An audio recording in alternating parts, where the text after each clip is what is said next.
In the early morning of August 22, 1941, a Blackburn Botha registry L6416 left RAF Millom on a navigation exercise. The route was familiar to the pilot, Flight Sergeant Władysław Wasilewski, and consisted of waypoints at Sedbergh, Skipton, Barnard Castle before flying back to base. It is almost certain that the final leg would have followed what is known as the Barnard Castle Gap, a challenging route commonly used by pilots to navigate over the Pennine mountains.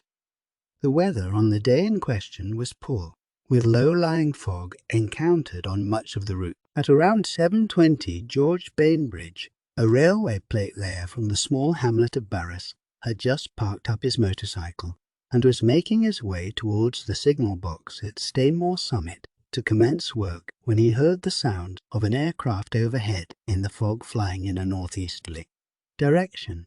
The engine seemed to be running normally until the sound ceased, and there was a dull thud, as if the aircraft had struck the hill. He set off with a signalman to try and find the aircraft and had gone as far as the fell wall, but he was unable to see anything.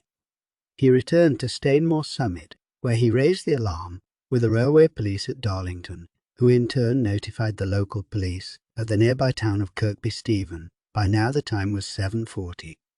A search of the hills surrounding Stainmore Summit was made by police constables Cook, Keddy, Bond and Richardson with the aid of railway workers, but owing to the poor visibility, which by now was down to 20 yards, there was still no sign of the aircraft. At 11:30, once the fog had lifted, another search quickly found the aircraft scattered over an area of 120 yards, about 1 mile northeast of the summit. The body of aircraftman William Yeo was found in the wreckage, with the other 3 bodies of the pilot Władysław Wasilewski, aircraftman Humphrey Vernon, and passenger Lieutenant Lionel Hall were located nearby.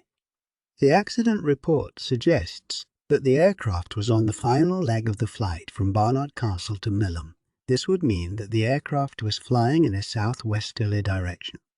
However, Mr. Bainbridge commented that the aircraft was flying towards the northeast, which may suggest that the crew were either lost or that they were on the Skipton to Barnard Castle leg of the flight, but several miles west of their intended track. If this was indeed the case, then they may not have been aware that they were over an area of high ground, which could explain why they were flying at the altitude they were. A memorial stone for this brave crew and their aircraft is to be found in the Gallgate Memorial Gardens in Barnard Castle.